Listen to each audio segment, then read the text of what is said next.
Fantastic. So I'm just going to share my screen with everybody and bring up the presentation quick. Make sure you see that all okay? Alrighty, so let's start. Yes.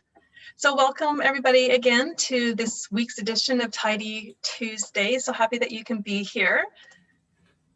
If this is another Tidy Tuesdays that you've done from previous weeks, welcome. And for those of you that are attending for the first time, welcome as well. I'm Koralee, and I'm a professional organizer and virtual partner, and I work with busy and overstressed people, helping them simplify their lives so they can be more productive and efficient during their day, and ultimately have more time to do the things that they want and love to do. I'm extraordinarily passionate about organizing and have been for as long as I can remember. And I'm very fortunate to be able to do what I do and help people simplify and de-stress their lives through a variety of different decluttering and organizing solutions. I'm a mom of two fabulous gals, one of which is with us today, and they both attend UBC. And I've been married to my partner in crime for over 27 years now. Both of us are from the interior of BC, so we love the outdoors and we love being able to get on the road and head up into the interior every now and then to visit friends and family, though this year has been a bit challenging with COVID and some other things that have been going on, but we do our best. So to get the most out of today's session, I recommend trying to limit any distractions around you. You can minimize or turn off your notifications, close any open programs you may have on your phone and computer, and grab a piece of paper, a notebook, and pen to take some notes along the way. However, as with other previous sessions, we will be sharing a series of slides from today's presentation, and we'll be emailing that out to Shelley with some tools for your reference as well. So you can know that will be coming your way later this week. We will also have opportunity for you to ask questions along the way and also near the end of the presentation. So if during the presentation you have a question that you'd like to ask, please put that in the chat window and Shelley will be monitoring that and she can interrupt or get to your question, or if we don't, we will make sure that we do at the end of the presentation. So today I'm really excited. We are doing a demo today. We're going to be chatting about the importance of keeping schedules, and we will be focusing on university and your syllabuses and how that you can structure and organize all of them into a master university schedule. And this is where Emily, I'll be introducing her in a bit, but this is where Emily will be going through what she created to help her keep track of everything that you students need to keep track of. So we're really hoping that it helps you as well, because it has helped Em a lot. So let's get started. So there's multiple benefits of having a master schedule, and we've been chatting about this in previous weeks, but keeping a master schedule is all about being organized about our time management, and there's a theme here with the benefits. So ultimately, keeping a master schedule of what we have to do helps us to identify and stay on top of all of our priorities that we have on a day-to-day basis or a week-to-week basis or even month-to-month basis. And by doing so, that allows us to plan more efficiently with our time. It helps us to minimize procrastination, it increases our focus, and it allows us to have more time to focus on our personal goals and objectives as well. It encourages healthy habits and healthy routine maintenance, it's structure in our lives, and it saves time and money as well, both directly and indirectly sometimes. Makes it harder to forget things when you have that master schedule in front of us. Things don't get slipped through the cracks and surprise us necessarily down the road and cause a bunch of panic. It increases our productivity, lowers our stress levels, which is a huge bonus, increases our confidence, and ultimately helps us feel empowered and in control of our day and our time. So without a master schedule, I'm just going to put a little warning here because it's not a fun place to be. It's not a fun way to live, and it can add to our overwhelm and create us to feel really frazzled and ultimately maybe even confused with our day. And I'm sorry about this image, but to me, it kind of summed up what we could feel like when we feel out of control and overstressed and overwhelmed.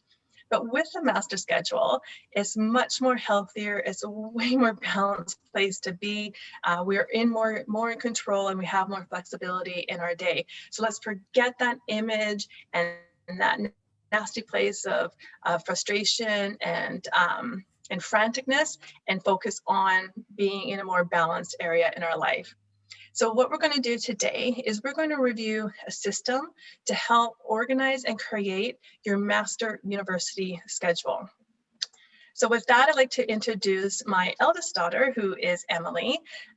She's in her 5th year at Sauder Business School. She's majoring in finance with a minor in economics, and she's worked with TELUS in the past for probably 2-3-ish years, creating systems to build efficiency into their business and accountability into their business systems as well. And she'll be entering Ernst & Young Consulting in 2021. But to help us today, she'll be sharing some of her Excel expertise and showing you what she's created for herself to help her manage all of the syllabuses and the requirements that you have with your class management. So with that, I would like to pass the baton over to Em. All right, thank you.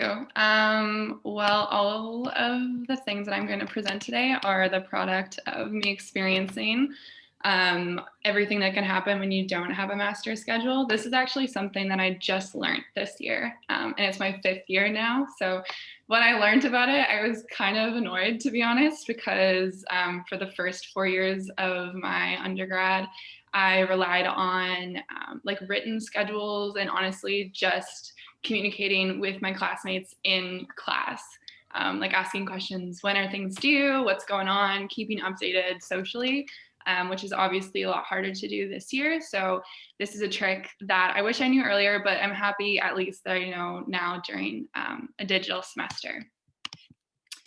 So we can go to the next slide here.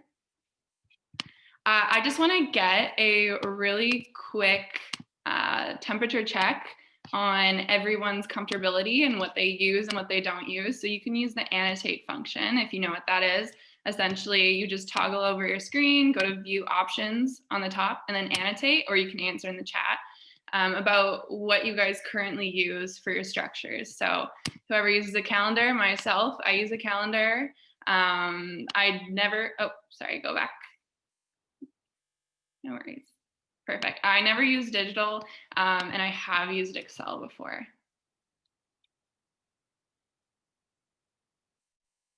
Okay, awesome. Great. Okay. Love the creativity of all those check marks. Love the colors. Yeah, that's awesome. Okay, cool. So what we're going to do today is focus on how to create and manage your calendar digitally through Google Calendar and syncing that to your computers and whatnot. So we're going to use a trick though into doing this really quickly. We're going to use Google Sheets, which is a online version of Excel. So it's really simple to use. And if you don't have Excel downloaded on your computer, you can do this anyways. So we're going to be learning how to do that. And when I did this, it went from taking hours at the beginning of a semester to convert all of my syllabuses into, or syllabi into non-digital calendars into like 30 minutes of quickly automating that process. So that's what we're going to learn today. I'm just going to clear, hopefully I can do this. Oh, Mommy might have to clear this, but honestly, that's totally fine. We'll just leave them for now and flip through. So I'll quickly go through our process. You can skip to the next slide. I don't know how to clear all these annotations myself, but we're just going to ignore them. It might be up to me, and I'm going to try to figure out how to do it. Okay, yeah, no worries. Okay, so there's a simple structure that we have to use in order to be able to upload all of our scheduling into our calendars. And this is the structure that it looks like, and we'll walk through this step by step. But essentially what this means is by putting it into this file, we can just automatically update it and do everything at one time without going into your calendar physically and making every single appointment. So we're gonna first start by making the schedule. We can skip slides. We're then going to upload them to Google. Next slide. And then third, we're going to learn some of the tips and tricks on how to be able to manipulate your calendar and be able to easily visualize everything that you have upcoming, including classes, assignments, readings, all of those things. And this is really up to you to tailor it how you like to see your assignments or see your readings or whatnot. So you can do as little on your calendar as much as you would like on your calendar and go from there. But now I'm going to share my screen. We're going to walk through it together. If at any time you have a question, pop it in the chat, and Koralee can monitor it. If not, come off mute, just interrupt me, totally fine. But yeah, so I'm just going to share my screen now. Oh, I think the host.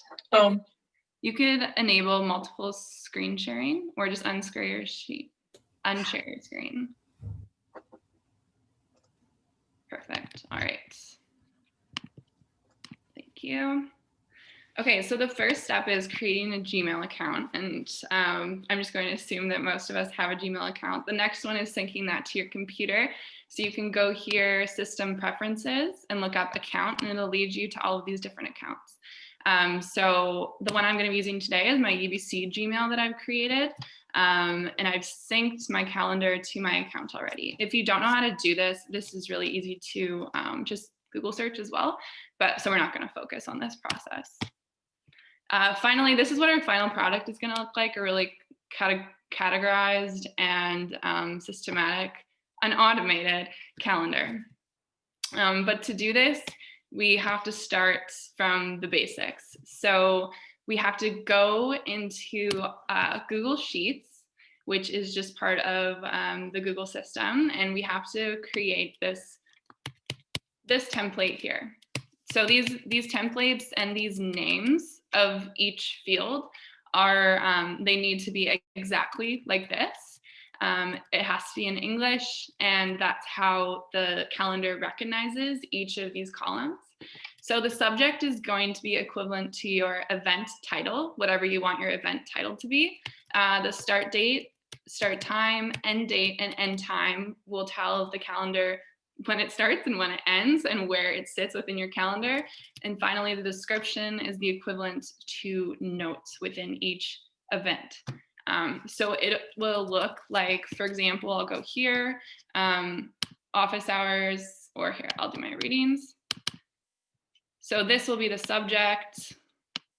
This is what we input for event start and end dates. And then this is the description. So to do this, I have found an SFU syllabus here for English 115. And we're just going to work through inputting the timetable for this course into this structure. So there's a few tricks that will help you manage your structure in the future, and that's creating a standardized naming convention for your event titles. And what I always do is I always start with the course code dash and then whatever it might be. So we can just pull this down and copy it down so that we know that each one is going to start with English 115. So that when we go search for it on our calendar, we can easily search for the assignments or the projects or the tests that are just for that one subject. Whereas if you miss that piece, you won't be able to search it like that. So after we create our naming convention, we can go down and look at all the different stuff that's due for this class. And so I'm just going to start with the reading and writing blog. So I can just name it blog post. 1 of 2, right? And then blog post, 2 of 2. So here, because of this, I know the course, I know what it is, and I know that it's a series of 1 of 2 things. After this, I have to put in the start date, And the start date can mess you up in a few ways because Google does their dates specifically that you have to enter the month in first, you have to enter the date in after, and you have to then enter the naming convention. So it has to be, or sorry, the year. So it has to be within this template for them to properly recognize the date. So that's just something to keep in mind. Other Excel softwares recognize dates differently than Google, but this is just what we have to remember for this activity in itself. So if it's going to be due on February 20th, I'll just put in February 2nd month, 20th second day, and then 2020. I can copy this cell and paste it into this one to be a little bit quicker there.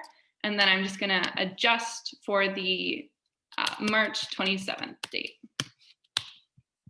The start time, because I wasn't actually enrolled in this class, but I'm assuming maybe it's at the beginning of class. So if our class is at 2 p.m., then I'll say it's due at the start of class. So 2 p.m. Another thing to realize when you do something like this actually isn't 2 p.m. This is 2 a.m. as we can see in this cell right here. So we're just gonna have to change this to p.m. and it works on the 24-hour clock. So if we wanna do the same thing for the one below, we can cheat the system, just copy and paste. And that will be enough for the start date and time. When we do the end date and end time, we can do another cheat and we can just make this cell equal to this one. Or you can retype it, it's whatever is up to you. But as we'll see, it will give us the same output, whichever way we want to do it. And then the end time can be also the same here. So because technically we don't really care about the durations, we just care that we know the due date. We don't really need to worry about the duration. But if you would like to have a duration, you can just make it like 30 minutes after or whatnot, and it'll bulk on your calendar to reflect that. Finally, we can just add a description. So this goes into our notes. So maybe in our notes, we want to quickly be able to reference different things. Sometimes I like to put like what percentage the assignment is worth. If there is a URL that you need to, or sorry, sfu.com/submit. If there's a URL that you have to submit it to, if there's any like specific notes the professor has given, if it requires any readings, anything like this.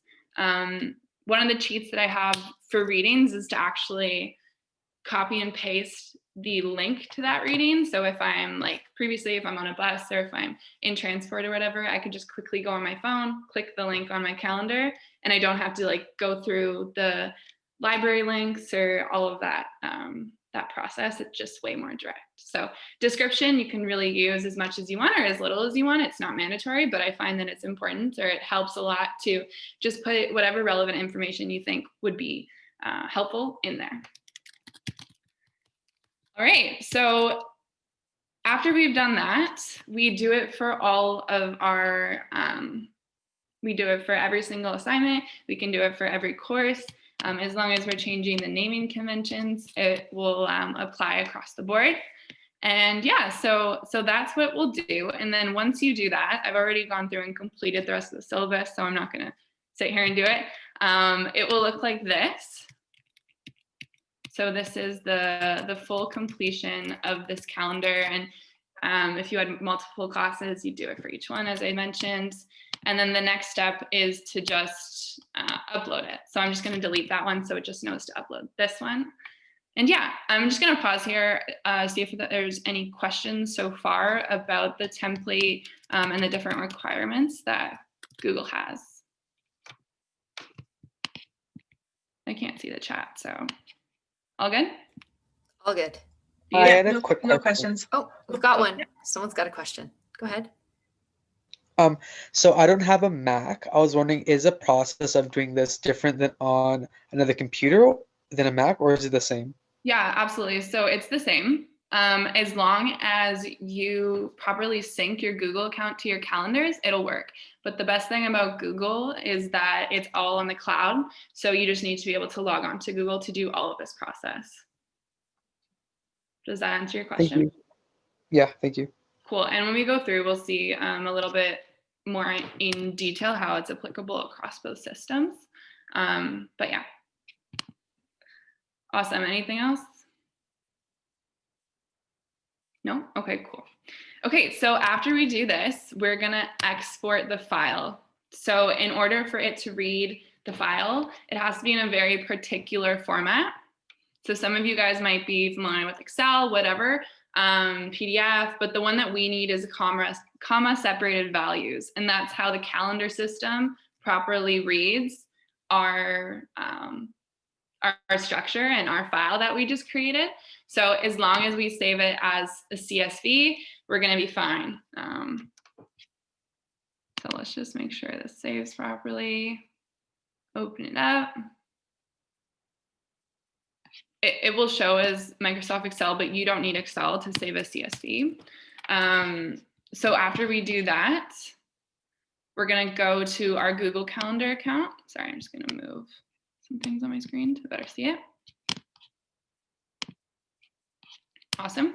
So we're gonna go to our Google Calendar account, and we can find that by just going like calendar. It'll pop up here. And beautiful. Okay. And so this is showing you everything that I've already done, but if you've yet to create this, then it won't show anything, right? And then we want to go to settings, which is right here, and pop into settings. Awesome. So once we're at this space, this is what it will look like, obviously. And we want to add a calendar. So we want to create a new calendar. And the cool thing about this is that like we might have calendars for our assignments, but we also might like want to do something outside of school perhaps. And we can create calendars for things like physical activity, like scheduling yoga or basketball or whatever it might be, or like hanging out with friends. If we separate our calendars, we'll be able to choose what we want to see and what we don't want to see. And later we'll see what that looks like in practice. But for this one, I'm just going to label it inspiration, as long as I can spell, we'll do that. Awesome. You can set your time zone, wherever you might be in the world right now, and create a calendar. Awesome. So it's been created. And now we're just going to go into import and export. So this field here is what's going to allow you to import the file that we just created. So we're gonna go select a file from your computer. I don't know where it's saved into the abyss of my computer, so hopefully we can see it. Yeah, right here. Just upload it.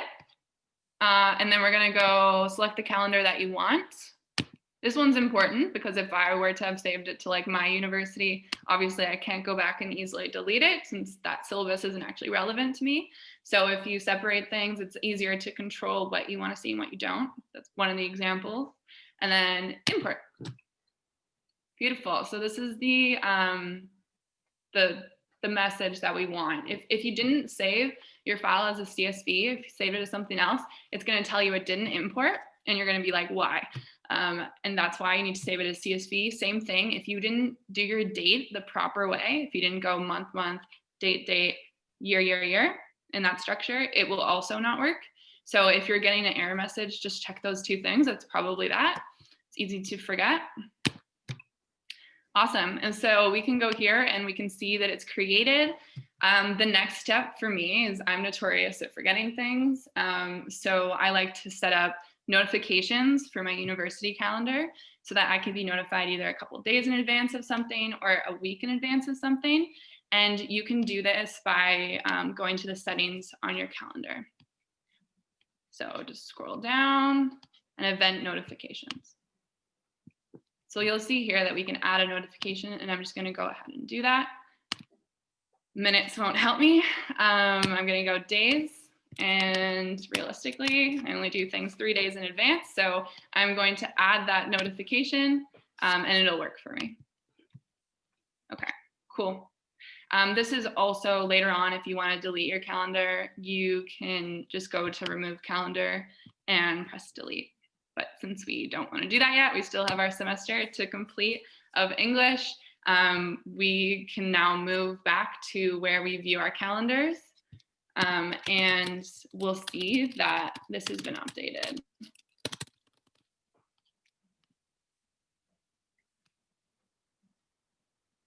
Awesome. So I have to go back to February because that's when this one took place.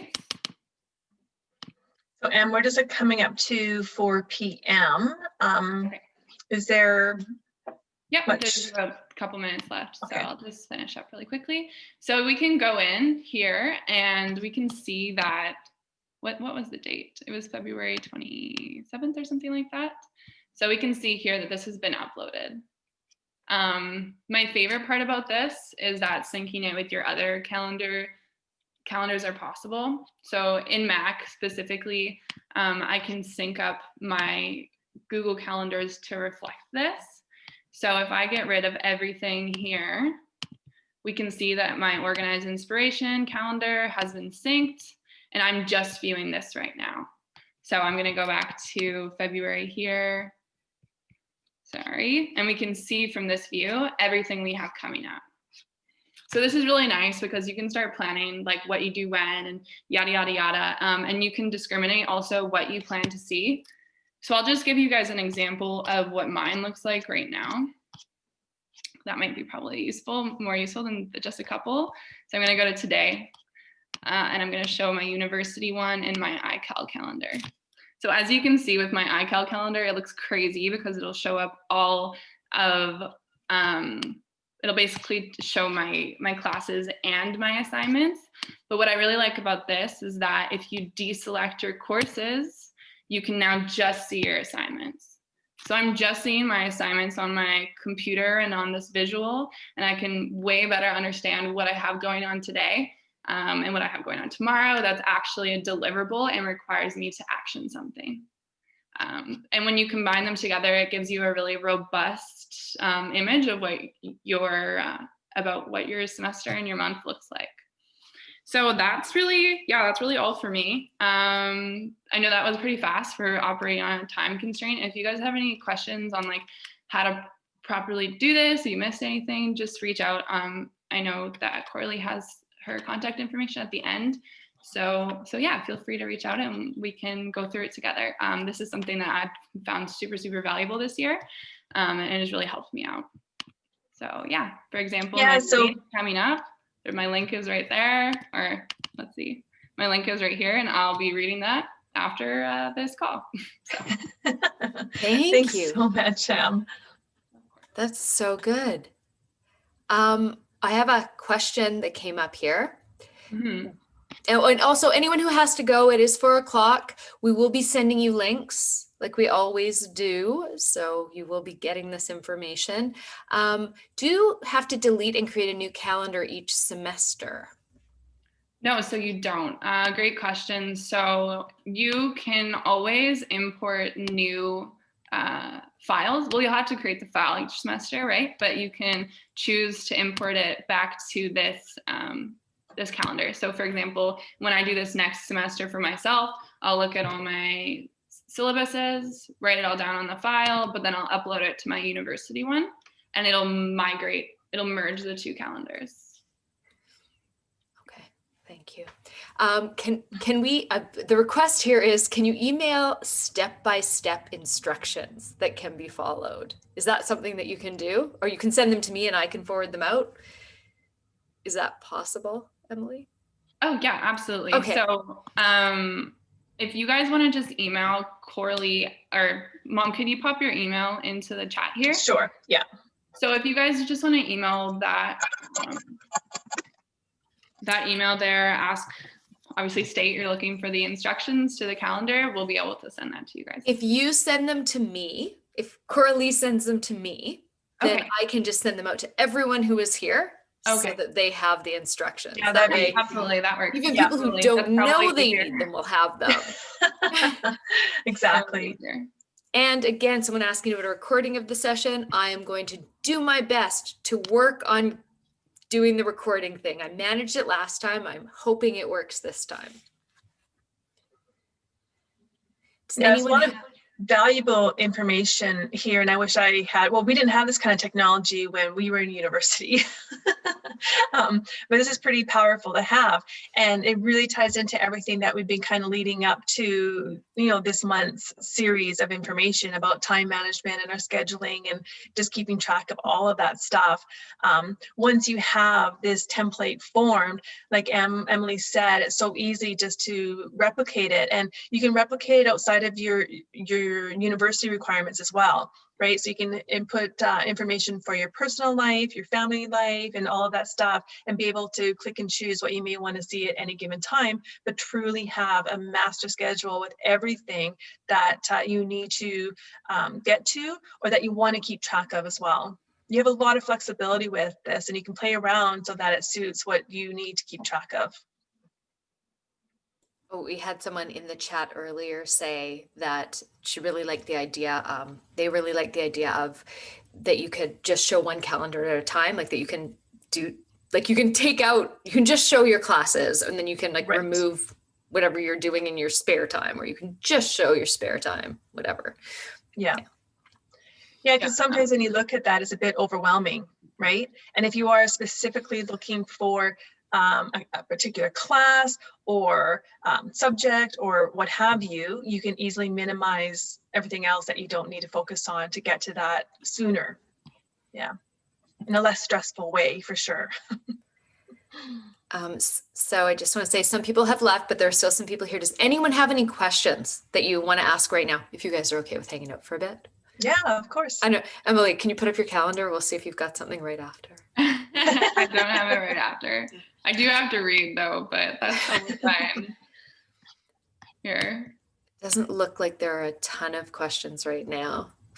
Your calendar overwhelms me. So it's just because it shows that's a lot better, right? It's just because it shows all my courses. So.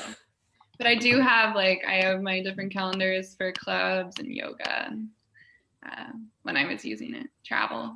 So the format is month, day, year. Yeah. Month, day, year. Yes. Yeah. Awesome.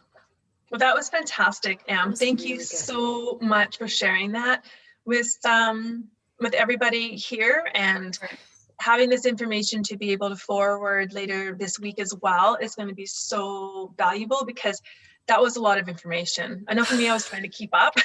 I was just like, oh my gosh, it's so crazy. But it is such a powerful tool and a really cool way of keeping track of everything, and having the flexibility to change that along the way as well.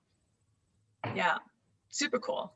Yeah, it was really, really wonderful. Thank you. And oh, sorry, go ahead. No, you're just so fast at navigating it that I am incredibly impressed. Yeah. I had my life on this computer, so I hope so at this point. Yeah. Okay. That's fantastic. Well, wonderful. We will get that stuff sent out to everybody, and we'll see you next week, where we talk a little bit about habits, forming positive habits, maybe getting rid of some negative habits, and incorporating that all into your schedule. Yes, and it's going to be our last one of the November series, and the last one of the set. So, yeah. We'll bring you back. We'll bring you back, Koralee. And actually, I'm going to miss you guys. Okay, thank you very much, Emily. Thank you very much, Koralee, and we'll see everybody next week. Awesome. Have a wonderful evening, everybody. Bye. Bye, everyone. Thank you.